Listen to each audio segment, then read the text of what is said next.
Oke, kembali lagi di modul kreator berkolor, kreator bisa kaya versi 1. Dan di video ini saya akan menjelaskan tentang bagaimana cara mencari niche atau market yang bagus, atau mungkin ide konten yang bagus untuk channel teman-teman. Oke, mungkin teman-teman bisa menemukan banyak sekali niche yang ada di internet ya. Baik, bisa dibilang niche yang sekarang ada di YouTube yang bertebaran. Tapi buat teman-teman, jangan asal ikut-ikutan atau FOMO. Oke ya, pesan saya atau notisnya adalah jangan asal ikut-ikutan atau FOMO. Jadi niche tersebut bekerja buat orang lain atau work di orang lain belum tentu masuk di kita. Jadi di sini saya akan menjelaskan beberapa tips atau beberapa faktor yang bisa berpengaruh banget atau yang bisa dijadikan acuan buat teman-teman untuk menentukan niche market teman-teman. Misalkan kayak contoh aja ya, sekarang buka YouTube, ini ada di beranda ya. YouTube-nya kreator bisa kaya gitu kan, yang baru dibikin kemarin. Di sini ada niche musik, kemudian di sini ada trading, di sini juga ada trading, di sini ada alur cerita film, oke ya. Banyak sekali ada podcast. Nah, itu juga niche. Jadi niche itu adalah ceruk atau market seperti itu. Mau membahas tentang konten apa kita untuk kedepannya gitu. Oke, tanpa berlama-lama lagi langsung aja kita bedah ya. Nah, di sini ketika kita menentukan niche atau ceruk channel kita, oke ya. Jadi fungsinya itu adalah yang pertama sebagai pondasi atau alur channel kedepannya. Maksudnya seperti apa? Jadi ketika kita sudah menentukan niche, misalkan kayak musik, ya udah kita fokus ke pembahasan yang tentang musik gitu, nggak campur-campur gitu. Nah, nanti saya akan jelaskan gitu kan alasannya kenapa kita nggak boleh campur, kenapa kita harus satu niche aja gitu. Kemudian yang kedua, menjadikan aktivitas YouTube jadi lebih terarah. Ya memang jelas, karena kita ke YouTube udah tahu apa yang mau kita bahas gitu kan. Misalkan tentang podcast dari awal ya memang podcast aja gitu, atau mungkin tentang vlog ya vlog aja, masak tentang masak, makan tentang makan. Udah terarah gitu, nggak kemana-mana. Sekarang makan, besok bahas tentang otomotif, kemudian besoknya lagi tutorial apa segala macam ya. Jadi penontonnya nanti bingung gitu, nggak terarah gitu. Karena kita nggak menentukan niche kita di awalnya gitu pada saat kita membuat sebuah channel. Kemudian di sini lebih tahu konten apa saja yang diperlukan kita buat. Betul banget, ketika kita sudah menentukan niche kita kan bisa memecah niche tersebut. Misalkan kayak makan, oke makan, kita mungkin keywordnya atau kata kunci utamanya adalah makan. Kemudian kita bisa bagi menjadi mungkin resep makanan, restoran makanan enak, apa segala macam kita bisa bagi. Dan di situ kita bisa mencari ide-ide yang berhubungan dengan niche kita, terfokus gitu. Kemudian yang keempat adalah channel akan lebih cepat besar karena konsisten di satu niche. Memang benar, misalkan kayak contoh aja ya, kita membahas tentang tutorial lah. Oke, kalau fokus di tutorial apa segala macam ya kita akan memang bisa dibilang orang kalau mencari tutorial udah pasti ke kita. Kita mau branding diri kita sebagai YouTuber tutorial gitu.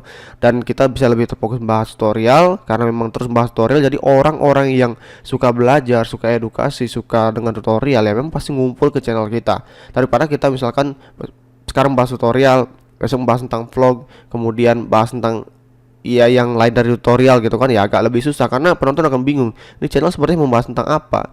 Ya mau nggak mau mereka kemungkinan besar nggak nonton video kalian, kemungkinan pertama. Kemudian yang kedua adalah unsubscribe. Seperti itu. Kemudian di sini teman-teman bisa lihat, oke ya, cara menentukan niche channelnya di sini saya bagi menjadi 3 ya. Saya bagi menjadi 3, jadi teman-teman bisa lihat di sini ada minat dan passion, kemudian atau passion gitu kan. Kemudian yang banyak dicari, kemudian adalah skill. Nah, minat kita itu seperti apa sih? Kayak kita misalkan bingung nih ke YouTube itu mau bikin apa gitu kan. Kadang-kadang banyak kan orang ke YouTube, oke nge YouTube tapi nggak tahu konten apa yang dibikin. Nah, ini bisa dicari dengan passion kita atau minat kita ini sebenarnya apa sih gitu. Misalkan contoh kita suka nge-game gitu kan, ya bisa kita ambil aja idenya game gitu. Niche-nya kita ambil game. Udah misalkan suka memasak, ya udah kita masuk aja ke niche resep makanan kayak gitu. Jadi ini berangkat dari passion atau kesukaan kita. Jadi kita biar nggak bingung gitu. Jadi kalau berangkat dari passion gitu kan udah tahu kita bisanya apa, kita sukanya apa gitu kan, kita minatnya apa, ya udah kita bahas itu, kita kan enjoy aja ngejalanin gitu. Kemudian yang kedua yang banyak dicari. Nah, kalau yang ini itu kan, ini kan bisa dilihat misalkan kayak contoh game, kemudian misalkan kayak cover lagu, kemudian kayak tutorial kripto apa segala macam. Yang banyak dicari bisa dibikin asalkan teman-teman punya skillnya. Oke ya. Jangan bikin yang banyak dicari tapi teman-teman memang nggak capable di situ atau nggak memiliki kapasitas untuk membuat hal tersebut gitu. Karena misalkan contoh aja teman-teman memang nggak suka ke game atau nggak bisa game, teman-teman bikin konten game, nah di situ teman-teman nggak akan mendapatkan penonton yang loyal, karena ya mereka maunya ya orang-orang yang memang bisa ngegame atau suka ngegame gitu, bukan cuman karena rame ikut-ikutan bikin akhirnya kontennya nggak apa ya, nggak nikmat gitu loh, nggak bisa dinikmati oleh banyak orang gitu. Kalau biasanya yang banyak dicari ini adalah apa ya, bisa dibilang ini faktor yang banyak dipakai oleh media-media. Misalkan kayak contoh media Trans TV, Trans 7 segala macam, karena orang suka hiburan gitu kan, mereka akhirnya membuat sebuah channel untuk hiburan. Seperti Calon Sarjana, kemudian juga Yeti Crash, itu kan channel-channel hiburan. Nah, itu channel besar yang memang dibikin itu bisa berdasarkan banyak dicari orang. Bukan passion, itu adalah sebuah industri, itu adalah sebuah company gitu. Bukan kita bicara masalah pribadi. Kalau kita kan sekarang bicara pribadi, bukan company. Kalau bicara company ya memang kita harus meriset apa yang disukai orang. Karena mau nggak mau kita harus kerja membuat konten. Ya walaupun kita nggak suka, kita harus siap membuat konten tersebut. Karena kita menggunakan faktor ini, banyak dicari gitu. Nah ini ke company cocok pakai ini. Kemudian yang ketiga adalah skill. Oke, mungkin teman-teman seperti yang saya bilang tadi, teman-teman memiliki kemampuan yang bisa dibilang kayak kemampuan misalkan main gitar, teman-teman bisa bikin cover gitar. Oke ya, gampang banget ya, nggak terlalu gimana-gimana, teman-teman bisa membuat sebuah cover gitar. Kemudian skill teman-teman di desain gitu kan, teman-teman bisa bikin tutorial ngedesain.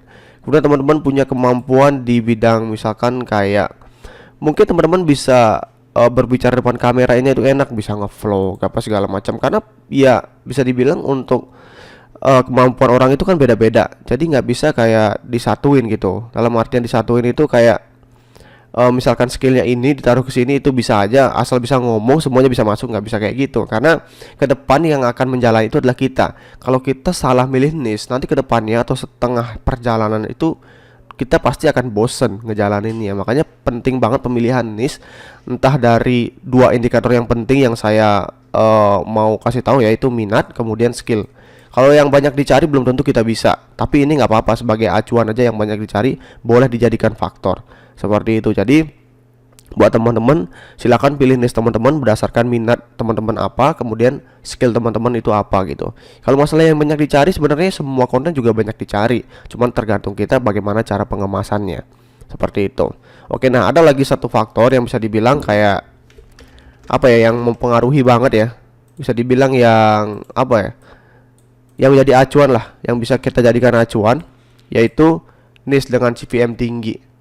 Nah, ini bisa teman-teman kombinasikan. Misalkan teman-teman udah punya kemampuan atau skill atau minat gitu kan, misalkan di bidang trading, teman-teman suka trading, teman-teman misalkan punya kemampuan di bidang trading. Nah, ini adalah niche dengan CPM tertinggi. Oke, buat teman-teman yang belum tahu CPM itu adalah cost per mile, jadi bayaran kita untuk 1000 penonton gitu kan. Nah, untuk 1000 penonton itu biasanya itu pembayarannya beda-beda tergantung kontennya. Nah, kalau misalkan kayak konten game, konten musik, itu kenapa kecil? Karena peminatnya tinggi dan marketnya itu banyak gitu. Orang yang bikin cover itu banyak, orang yang nge-game itu banyak. Otomatis CPM-nya akan dia kecil. Tapi orang yang membahas tentang kesehatan, trading, forex, bisnis, asuransi, tutorial, itu masih sangat sedikit. Makanya CPM-nya bisa jadi tinggi. Dan faktor penentu lainnya adalah iklan-iklan yang masuk di niche ini, itu iklan-iklan bukan iklan-iklan sembarangan gitu. Iklan-iklan yang memang berani bakar uang untuk mempromosikan bisnis mereka.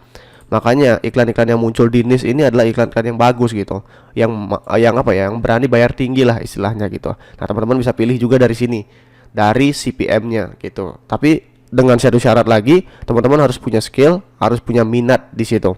Oke ya, misalkan trading, teman-teman punya skill trading, silakan ambil niche trading seperti itu.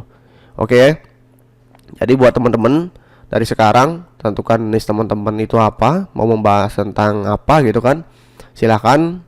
Dan buat teman-teman yang mungkin sebelumnya masih bingung ya, mau membahas tentang apa sih ke YouTube, mau ngapain di YouTube itu kan, terus gampang aja, semua niche itu bisa tinggi apapun. Kayak dulu misalkan podcast, siapa sih yang mau nonton podcast? Tapi kalau memang cara pengemasan berbeda, kemudian dilakukan secara konsisten, pasti akan ada marketnya gitu. Walaupun di YouTube sekarang belum ada marketnya, tapi rata-rata semua udah ada.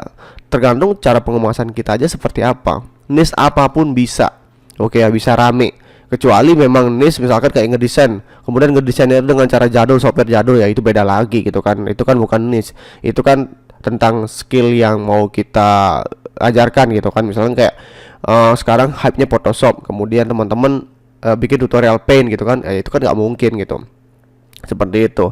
Jadi semua niche itu bisa ya, teman-teman bisa kelola, bisa kembangkan dengan baik, baik di musik, baik di trading, baik di game, baik di mungkin berita-berita populer seperti ini, di makanan, semuanya bisa. Jadi tentang pengemasan teman-teman.